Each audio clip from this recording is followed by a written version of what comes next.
Hey guys, welcome back to the channel. Excited to have my good friend Nabs with me. Her name is Nabilah Usman, by the way. For a while, we worked together at Radio Now 95.3 FM Lagos. She was my co-host. Easily one of my favorite people to ever co-host with. First person you were seeing every morning. For years. For years. Guy, Yeah. it was just for like a short while, making it sound like it's What 10 I mean, years. it's like 2 years. Is a Bro, lot what's wrong with you? 2 years is a lot of time. Okay, fine. Come on. Wait, that I don't mean anything to you. You don't miss me. Say you don't miss me anymore. Your behavior grew longer in that period. It's alright, yeah. Anyway, look, there's so much for us to talk about today. So let's just get right into it. I think the first thing we need to talk about is what everybody in the country is talking about right now. And in the country, I mean Nigeria. If you can't tell by my accent, I'm not American. I'm sorry. Uh, um, so one of our biggest service provider, MTN, uh, hiked their tariffs by as much as 300%, and a lot of people did not. Was it up to 300? No, 50%. Well, I mean, technically, regulator says 50%, but some people have seen some of their data bundles increase by 60%, 200% was for the 15 gig data bundle guys. So anyway, and people are pissed about it, and rightly so, because why is data so expensive? And I know that many people in other countries are wondering, like, data is cheap in Nigeria. Like, I know, like, this is Nigeria. Everything is supposed to be cheap and subsidized. I don't know what you're talking about. So that's why MTN really like got on some nerves. And what is that statement they put out? Come on, read this thing? What is it? Is we know we messed up, but I love you. It's like it was neither here nor there. I mean, the truth is, you had to have seen it coming, because following the removal of fuel subsidies, everything went up. I think this is about the last thing to actually experience a swift change in price, no? Yeah, I mean, maybe not the last thing, but in terms of major what things else that has Nigerians change in use, price? Water. The No, problem is everybody is providing their water. No, water board is not providing your water. You're pumping it from a borehole. That's the problem. But like, no, I hear you. You're not wrong. And the real defender of the faithful, the Nigerian faithful, there's actually the regulator, the NCC, the Nigeria Communications Commission, because these guys said that, look, we're not going to let you increase your type. They've been asking since Tete. They've been asking, and NCC's like, nope. We're aware that things are hard for the country, and yeah, we know it's hard for you too, but you can chest it a little better than Nigerians can chest it. But finally, true, because when MTN came into this country, they made a killing. All that money from years ago, it's time to reinvest it, to my guy. What are you on about? So, small gist, right? MTN CEO was at the studio. We interviewed him. This was like a week, 2 weeks or so before the NCC announced the increase. And what he said was, look, yeah, we made money. We know we made money, but that money that we made is why we have been able to stay this long, since we've been begging NCC to increase and they've not. So we've been using it as stopgap measure. And he's like that, look, the truth is, any investor that's looking from the outside and looking at the market here, they're just not going to invest because they're simply not making their money back. So yeah, they've increased how much they're getting from Nigerians in terms of revenue, but also the cost of their operations have increased by a tenfold. Yeah, so that's the logic they're using. 300%. I hear you, right? Look, truth be told, I get it. Any business owner in this country, that is managing to keep the lights on, right, is look, I don't know. It's either you have an infinite money glitch somewhere that you're not telling the rest of us, or you're really God's favorites, because it's tough. It's tough being a business owner in this country right now. The market's not looking good. Nigerians don't have disposable income. Those big shows that we used to see, they don't do them anymore. Especially, I mean, if you're not providing an essential service, it's just what it is. And even providing an essential service, I don't know what people's profit margins are looking like now. So of course, all these companies have this year, or end of last year, 2024, they started declaring, huge profit margins. They're making up for lost ground. But in terms of like the value of those margins, what does that really look like? It's not so much. Right. And when you actually look at what So in many ways, right, the margin is also nominal Yeah. and not necessarily Yeah. marginal, because you look at what their revenue is, in naira compared to the dollar, given what the exchange rate is at the moment, right? And it's not just what it used to be, right? So you might be charging more. So for instance, if a dollar used to be like remember when a dollar used to be like 450 naira, and now a dollar is about a 5,500 plus, I don't right? remember any longer. It was so Uh, long ago. right. Well, true, but you see all of these things happen to Yeah. the exchange rate, and you're like, okay, dollar don't rise, but that also means that the cost of what you do in naira that is pegged to the dollar has to also see some form of increase. So you might end up, saying, well, you've increased the money, but when change that money into dollar, It's not much. it's still the same. It's Like if they probably were not an making if increase. they're making $10 before, they're probably Yeah. now making still the same $10. Yeah. But the value in naira has just ballooned, right? And that in itself is a problem, really. Yeah. But also, like, you guys should brace up, because what uh, the MTN CEO said was quite simple. That look, what they pushed for initially was 300%. They knew NCC was not going to give them the 300%. So So it was it's like they went as high as they could, so that even if MTN, even if NCC drops, it comes down a bit. So power has gone out, which is one of the sad things about living in Nigeria. So you have to give me 1 minute. So look, Mandem said, by Mandem, respectfully, Car Toriola. I'm sorry. Yeah. So he said that look, what they were pushing for was 300%, because they're making money back, right? But the cost of operations it's eating into whatever money they're making back. Mm-hmm. And that's why they started relying on load shedding. If you remember, like 2 months ago or so, they were threatening that look, we're not going to be giving you top notch any longer. If we're giving you like solid data supply for like 100% before, it's going to go down to whatever the percentage.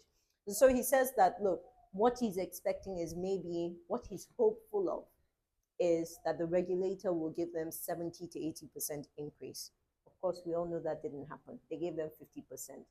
Last, even if they'd given 70%, 80%, 100%, MTN says that as soon as that is done, they will still continue to push until they can make up their gap. So the truth is, our internet will not be top notch for a long time. Maybe. No, but if you go by your president said the economy will be better. So I look. So here's the thing, right? I do hope that it gets better. Because even though I'm not as optimistic as he. I don't believe the president when he says that. I'm not gonna lie. I don't believe when the president says it's going to get better, because when I look around me, nothing tells me that we are making the right decisions in the interest of Nigerians today and tomorrow. But then I've always been, an optimistic guy, even in my personal life. It's the hope that kills. Yes, I know. I'll hold on to it. Right? It's not poetic. Much I can do. I'll hold on to that hope till I die. It's probably suicidal, but yeah, it is what it is. So and that statement by MTN, whoever wrote it, don't try to. That thing was just annoying. That thing was really annoying. It said nothing. It was just, my former boss would say it was a whole lot of faffing. You were waffling about. You were waffling and faffing about. Don't try that again, ever. Be nice. No, they had a tough job. Anyway, don't come for me. Moving on. Look, this is just one of those anyhowness that happens with Nigerians. And as a Nigerian, I think I've seen a lot of it that it doesn't faze me anymore. And speaking of anyhowness, let's talk about the reason why the Chief of Defense Staff was denied a Canadian visa, because that thing makes no sense to me. Although the Canadian embassy has come out to say, we can't comment on individual applications, I even feel like that was a bigger slap. Well, it felt like maybe they have the same PR person with MTN. I don't know. It was like says something but doesn't really say anything. Yeah, but I mean, how did you feel about that news still? Look, I think when I saw it, I was like, okay, what's going on? I started mentally checking the list in my head. Have we recently entered any spat with Canada? We're not calling them the 51st state of the United States of America. We're not in a tariff war with them. In fact, they've taken more Nigerians. Okay, we have given them, or the Nigerians have shall gone, whichever They've one. taken a lot of Nigerians. Yeah, So they're enjoying Nigerians a lot more. So I just didn't see in my head where there was an issue in like diplomatic relations. So I didn't know what the issue was. And CDS just comes and says, oh, we were invited to honor service personnel who had been injured and they denied me visa. He didn't give any backstory. He didn't fully explain why they denied him. And a few minutes later, a huffing and puffing national security advisor, NSA, Nuhu Ribadu, comes and says, Canada can go to hell, which is crazy because you would expect a top government official like that to be measured in his words, but it would appear that that's asking too much of Nuhu Ribadu, and I wonder why. Again, I get it. You are angry, and you should be angry. There's no reason why a person of that standing should be denied a visa. That's easily one of the top security personnel on the continent. yeah, Right, given Nigeria's position on the continent, whether you agree or yes. Um, there was the response was not measured, and personally, I think that it is embarrassing on his part. I'm more embarrassed for the NSA's statement than I am for Canada denying, this the chief of defense staff a visa, because my understanding from an article that I read is that they did not include a note verbal in so a note verbal or verbale. To be honest, I don't know. Is a diplomatic document that follows visa applications made by government officials. Essentially saying that this person is going there on behalf of the Nigerian government and the Nigerian people, and so accord them all the assistance that you will accord the president or the Nigerian people. Like it's a state visit sort of. Um, and that document is usually issued by the Ministry of Foreign Affairs. My understanding is that the person who filed for that application in the office of the CDS did not include it in the CDS application packets. Now, that's a big oversight, and it's a problem because why are we having such oversight at that sort of level? yeah. Right?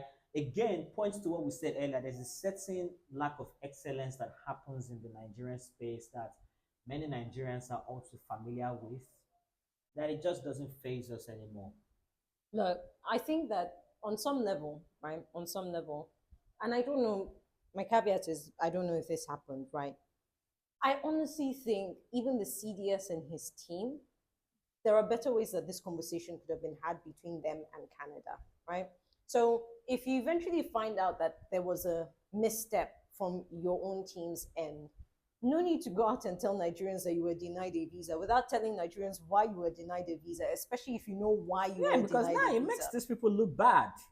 And also, NSA needs to be a lot more circumspect with his words because, again, I'm thinking about the channels that are available for them to have been able to have this conversation with the Canadians. Like, what's going on? What's up? So my question now is, you've had this outbursts. What are you going to do about it in retaliation? Because the comments that follows it is now, well, it's a reminder that we should fix our country. Yeah. I don't think this is a reminder that you should fix your country. Like, if you need a reminder, walk out on there's the always street. like everywhere around you, there are reminders that your country needs to be fixed. But you know what that is? That business of it's a reminder keeps going back to how whatever value you want to ascribe to your country is a value that's based on how those guys see us. So if they don't open the door quickly for Nigerians, then And look again. I hope Nuru Ribadu has caught some slack in the news lately, and I really hope that one of these days, just right before he falls asleep, he has a very deep conversation with himself, and a conversation that goes, Is this how I want to be remembered? And I'm saying this because this is not the only um, stain on his name. Again, he's a former police officer. So if you know our relationship with the Nigeria police, maybe stain on his name is not the right word, but I'm going to accord him some respect and say stain on his name. But he's a former police officer. And you know how we feel about the police. Police is your friend. I don't think so. No, NSAS begs to differ. Anyway, um, a former so there's this guy who is a former U.S. government official, but also happens to take up employment with Binance, which is the world's leading crypto platform, right? Who recently came out and said that the Office of the National Security Advisor, headed by Nuhu Ribadu, and some other government officials, were asking for about $150 million to make Binance's problem in Nigeria go away. If you're wondering why would Binance have a problem in Nigeria, let me give you this backstory. So, a couple of years ago, our currency was sliding and was sliding terribly. We were losing value every day. At some point, we lost about 70% of our value. Right? Our currency lost 70% of its value.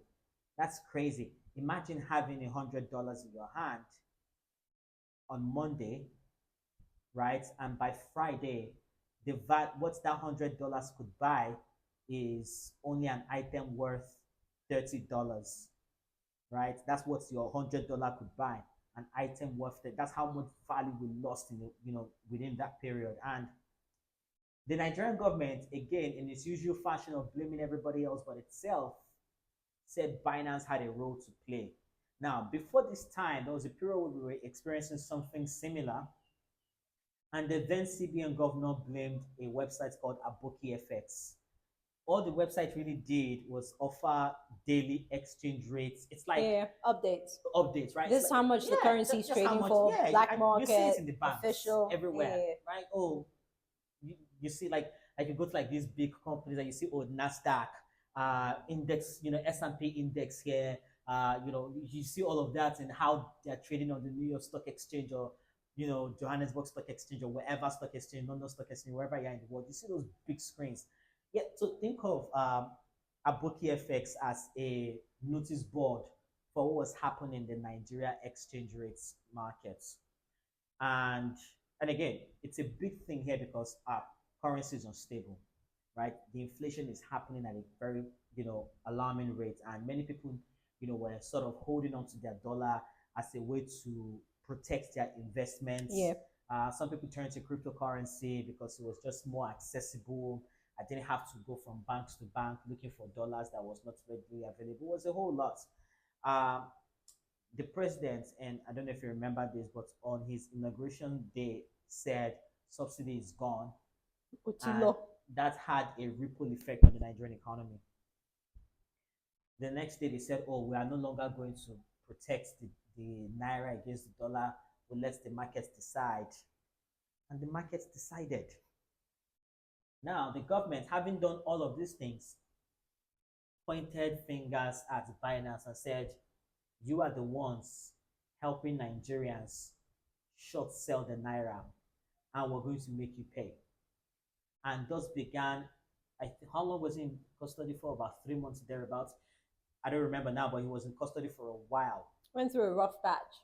Yeah, at some point he was sick, he was denied medical attention. No, we didn't treat him well. He's gone back to his country now and he's speaking.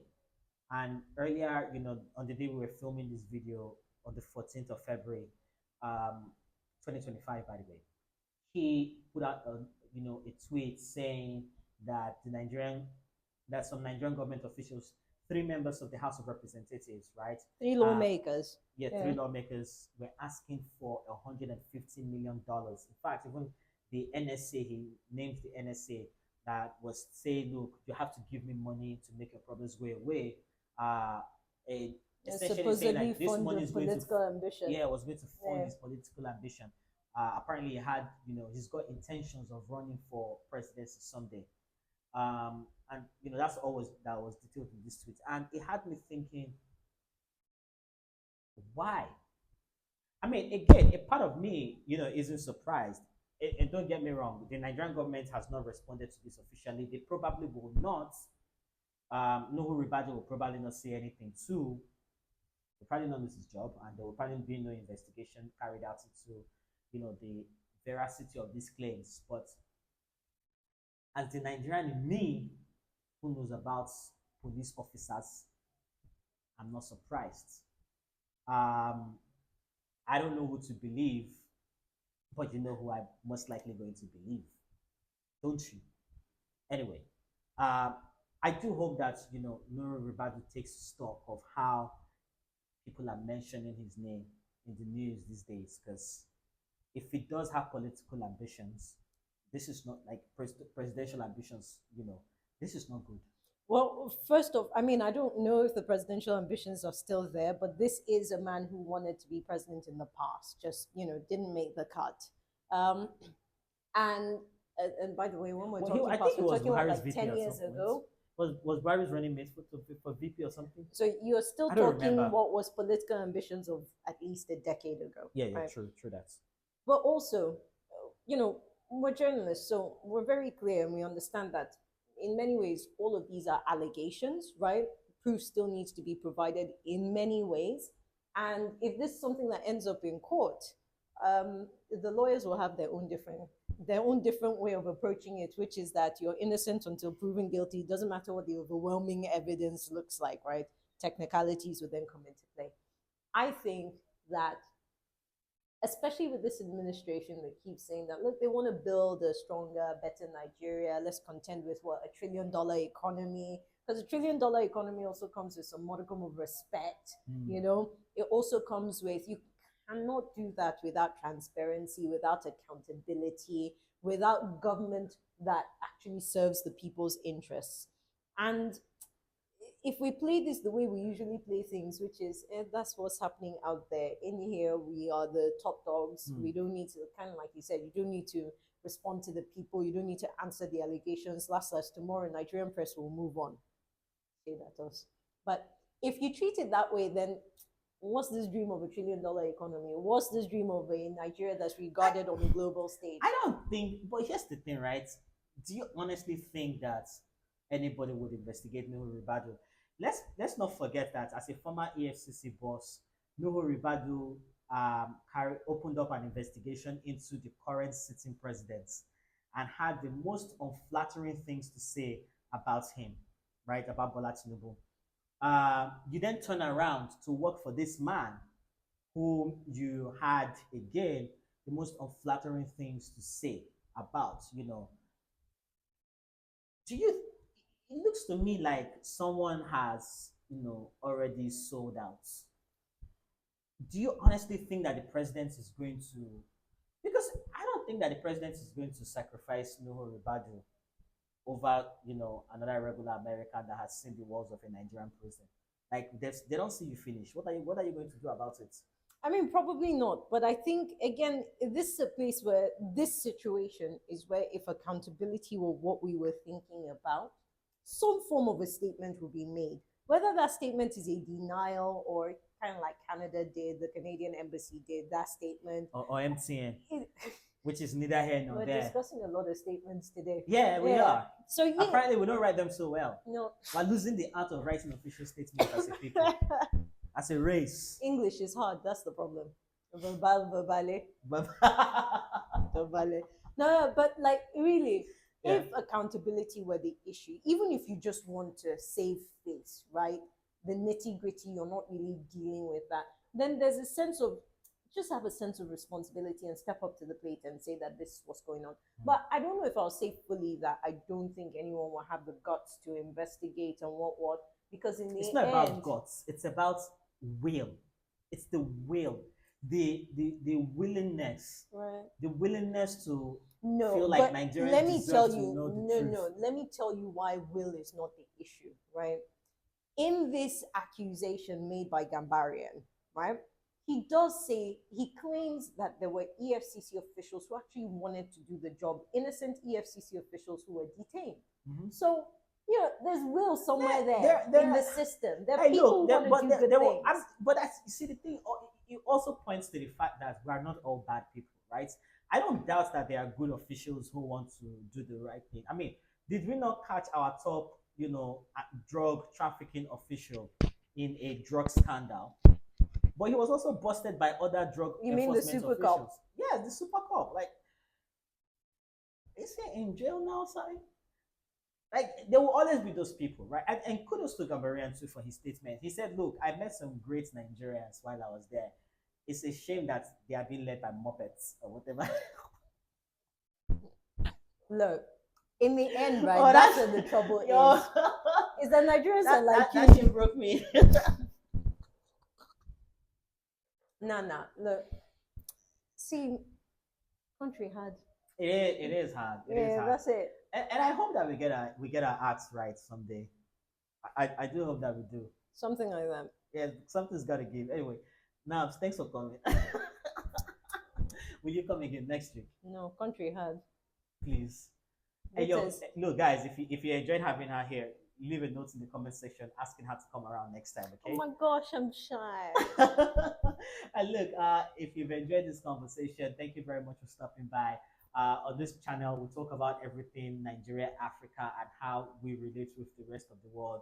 I'm African first, okay? And that's what I enjoy talking about. So if you, just like us, enjoy talking about or enjoy listening about Africa, and enjoy conversations around the continent, then please do us a favor and subscribe to this channel. Leave me a note in the comment section, and yeah, I'll continue to make more videos that you will hopefully enjoy. I'll see you next time. Dun, dun, dun, dun. Cut. Cut. Cut.